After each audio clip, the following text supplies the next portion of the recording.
What's up, everyone? Welcome to the brand new podcast, The Place Where Creativity Speaks. I am Yasser, a Dallas based freelance photographer, and here I have today with me Olivier Onia.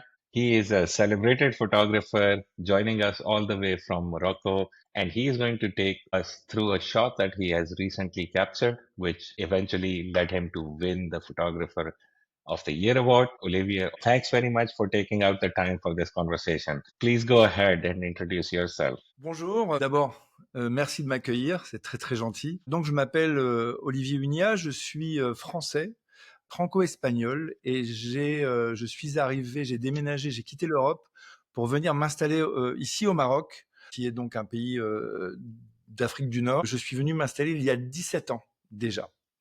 La photographie n'est pas mon premier métier. Moi, je viens de la musique. Je suis musicien, je suis fils de musicien, petit-fils de musicien depuis tout ce temps-là. Et j'ai commencé mon travail professionnel dans la musique en France, Paris. Pendant de très nombreuses années, j'ai fait ça. Ensuite, j'ai eu la chance, avec ma famille, d'avoir une opportunité de quitter la France et de venir s'installer ici au Maroc. Et j'ai eu un contrat avec une télévision française pour faire de la musique pour eux. Donc, je suis venu au Maroc pour la musique. Mais lors des tout premiers jours avant le début du Covid, en décembre 2019, début 2020, dans la musique, j'avais toujours l'habitude de travailler avec des artistes pour le côté graphique, des photos, le côté des vidéoclips. Et j'ai toujours eu un œil, en fait, sur ce qu'il se passait dans les projets dans lesquels je travaillais, toujours eu un œil sur l'aspect des images. Et j'ai toujours été sensible à ça. Excellent. Lors du Covid, on m'a prêté une caméra qui était prévue pour faire le tournage d'un vidéoclip. Ici avec donc un opérateur caméra. Et au début du Covid, j'ai cette caméra-là posée sur mon bureau et on est tous un petit peu, on s'ennuie, il se passe rien, le monde fait une pause et je me dis, il faut que j'occupe mon temps à quelque chose de nouveau parce que je vais m'ennuyer, c'est terrible. La musique était loin d'être une priorité à ce moment-là. Et je vois cette caméra posée. D'abord, je prends l'objet, je le trouve très beau. En fait, il se passe que je commence à regarder des vidéos sur YouTube, tuto pour essayer d'apprendre à m'en servir. Et je voulais prendre des photos de mon chat et de mon chien pour passer le temps. À un moment donné, j'apprends. Alors, dans une vidéo, on m'explique qu'il faut impérativement shooter en manuel. Bon conseil, je sais pas, mais en tout cas, c'est comme ça que j'ai commencé. Donc, j'ai essayé de photographier mon chat en manuel. J'ai mis 15 minutes pour faire le focus et l'achat. Donc, j'ai raté mon chat. Mais à un moment, on avait des petits moments pour sortir. Je suis allé dehors. On avait des petites tranches d'une heure pour respirer un peu dehors. Et il y avait tout le monde qui sortait. Il y avait un gars qui faisait du skateboard dans un skatepark. Yeah. Et je me suis dit d'essayer ce que j'ai appris sur Internet, c'est le moment d'essayer avec la caméra. Donc j'ai mis 10 minutes à régler comme ça. Yeah. Ah, le gars arrive, il fait comme ça. Yeah. Moi, je prends la caméra et clic, première photo. Yeah. Et je regarde.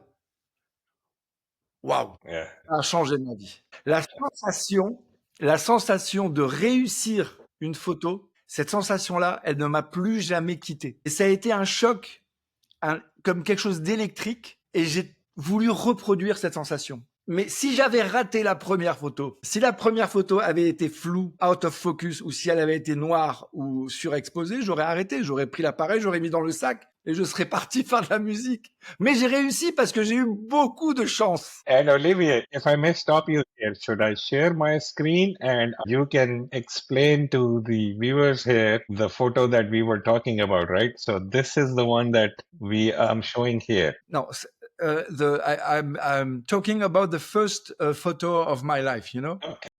Understand. And okay, the first photo of my life it's the first photo I have on my Instagram. Excellent. Okay. The first photo I shoot in my life, it's the first photo I have in my Instagram. Good. So I think one question that I have in my mind, right? So our audience here is basically the audience that wants to recreate master pieces of art and how they would want to go about and shoot those photos. So from your philosophy of capturing the motion, capturing the moment, and the recent award that you have won, how do you explain, what do we need to do as a photographer to be able to capture a photo like this? And what was this event, if you can give us a background? Pour moi, mon approche personnelle de la photographie, ce qui me passionne le plus, c'est capturer un instant. Il y a 1000 façons de faire de la photo, mais moi, mon approche personnelle, c'est de figer le temps, de s'arrêter juste au moment précis où une demi-seconde avant, la photo est pas bien, une demi-seconde après, la photo est ratée. Et ce qui m'intéresse, c'est d'attraper ce tout petit moment. Alors, moi, je ne shoote pas en rafale. Je ne fais pas ça. Pas parce que c'est du snobisme ou tout ça, c'est simplement parce que le moment où je déclenche fait aussi partie de mon choix artistique. Lors de cette photo, par exemple, qui a gagné donc le prix Sony Award Photography of the Year, en fait, sur cette photo, il y a tout un sens de l'anticipation. Il y a tout un sens de maîtriser sa technique photo, maîtriser le triangle, de maîtriser les boutons de son appareil. C'est-à-dire que vraiment, on doit être arrivé au point où, comme un musicien, on ne réfléchit pas à l'instrument, on réfléchit à la musique. En photo, c'est pareil. On ne réfléchit pas à l'appareil, on réfléchit à la photo.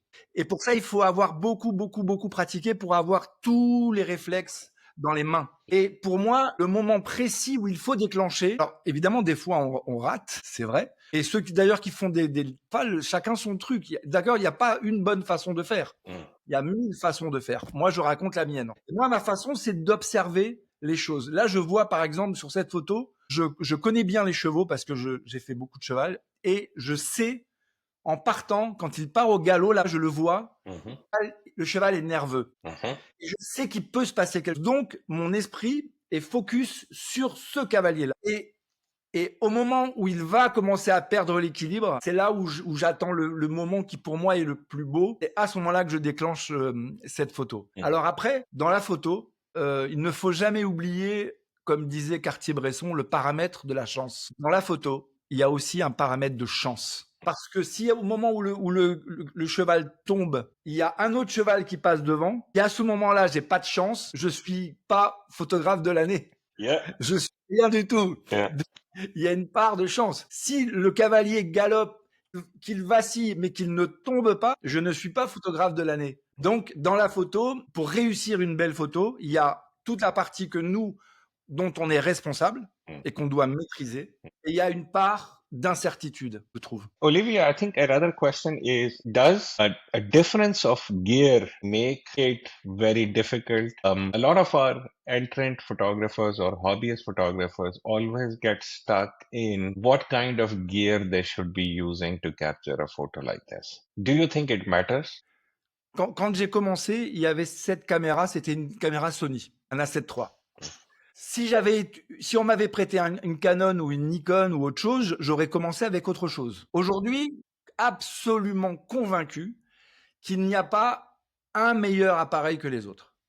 Au même prix, ils font tous la même chose. C'est pas très important d'avoir un appareil plus qu'un autre. Ce qui est très important, c'est d'en avoir un qu'on utilise beaucoup. Par exemple, j'ai commencé avec Sony. Et derrière, j'ai eu le Sony 3, l'A7 IV, l'A7 S3. Là, j'ai le A7 CR. Mais l'univers de Sony reste le même. Les boutons, la façon dont il a de réagir aux couleurs, à la lumière, la vitesse de l'autofocus. Donc, je suis très habitué. Je me suis acheté un Leica. Je rêvais d'un Leica. J'ai pris le Leica Q3, qui est merveilleux. Mais je me suis aperçu que je devais apprendre l'appareil. Pas les boutons, non. Mais la réaction de l'appareil, la façon dont l'appareil capte la lumière, les choses. Donc je dois le pratiquer, je dois beaucoup photographier. Le matériel n'a pas d'importance. Ce qui est très important, c'est de bien connaître son matériel. Excellent. Well, that's very insightful. Thank you very much for that. And I think at this point, I would also want to maybe talk about the other photo that we were discussing, which is on my screen right now.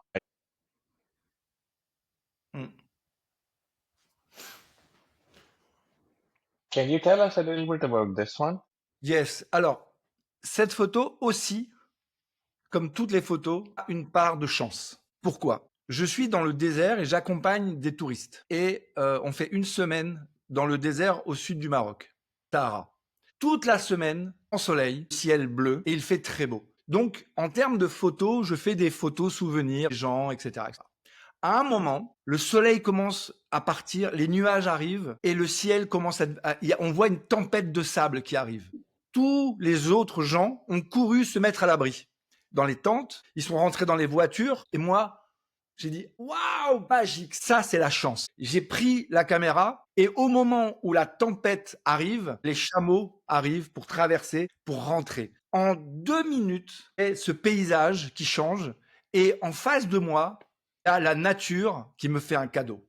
Et ça, c'est la chance. Après, c'est très important, c'est que cette scène, elle dure 4-5 minutes, pas plus. Donc, c'est encore une fois très important de bien connaître son matériel, bien connaître les réglages, la technique, pour oublier la technique et se concentrer sur l'artistique. Donc, la composition, se mettre au ras du sol, essayer d'avoir une perspective dans la photo et de cadrer. Alors, j'en ai eu plusieurs, mais j'ai pas eu le temps de faire beaucoup de photos. Je crois que j'en ai fait 5-6 parce que ça a été très vite.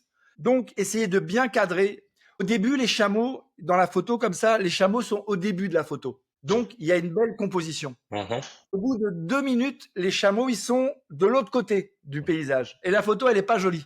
Donc, il faut être très rapide pour très vite se réfléchir à l'artistique. Et cette photo, 5 minutes après, le soleil était revenu et il n'y avait plus de magie. C'était fini. Donc, c'est ça pour moi la photo. Le bon moment, le bon instant et un peu de chance. Brilliant.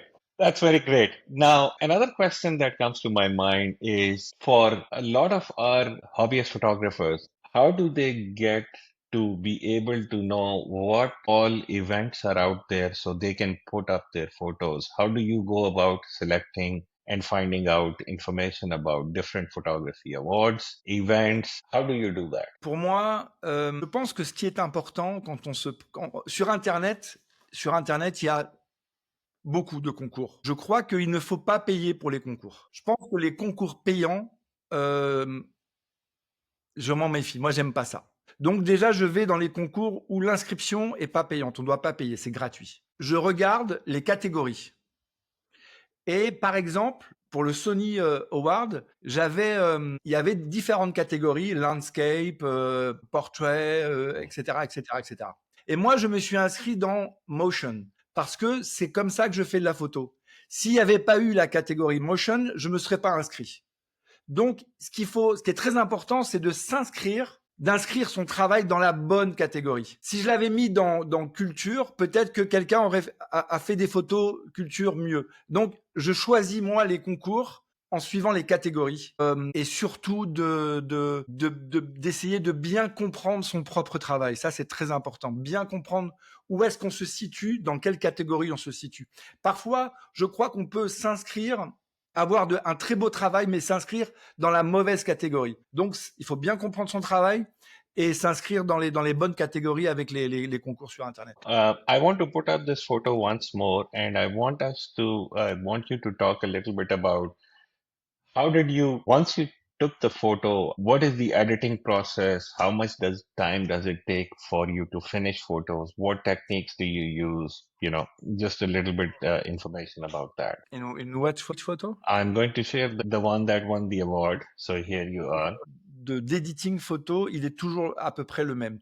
Au moment où je shoot, je sais si la photo est bien ou pas. Même au moment, clic, je sais que c'est bien. Okay.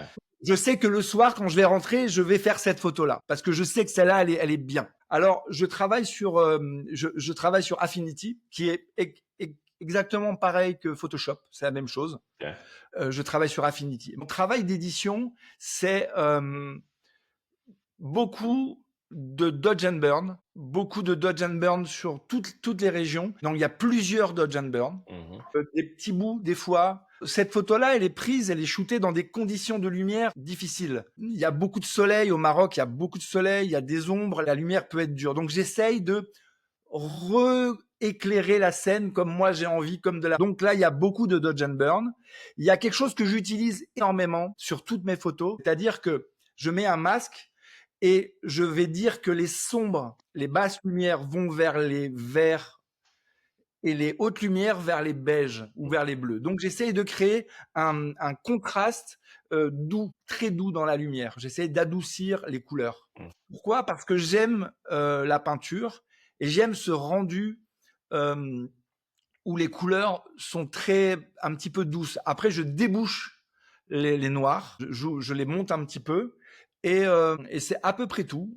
En fait, moi, je travaille des petites zones. Si je fais de Dodge and Burn, par exemple, je vais dire le Dodge and Burn de ce cheval, donc le cheval numéro 1.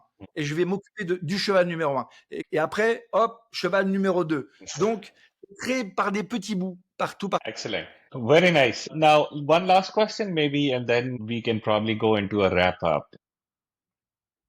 When you select photos out of a large event, how do you go through that process? Because when you are sharing any of your masterpieces to an event, you have to filter down and select one photo that you like, right?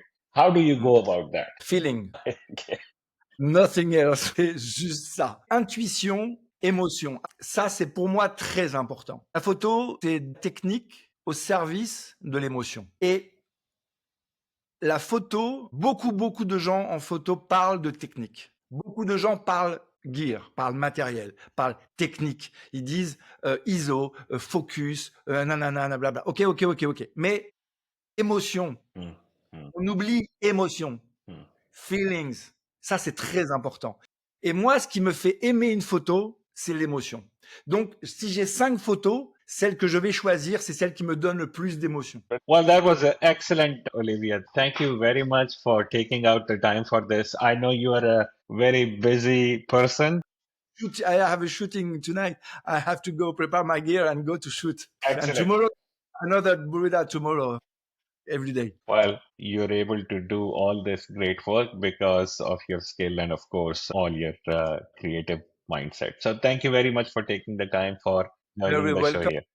Very complicated to me to speak in French, and I know you do not understand, so it's very weird for me to talk. Well, But I love it because, as I said, right, the whole intention of this whole initiative is to reach across borders and across boundaries.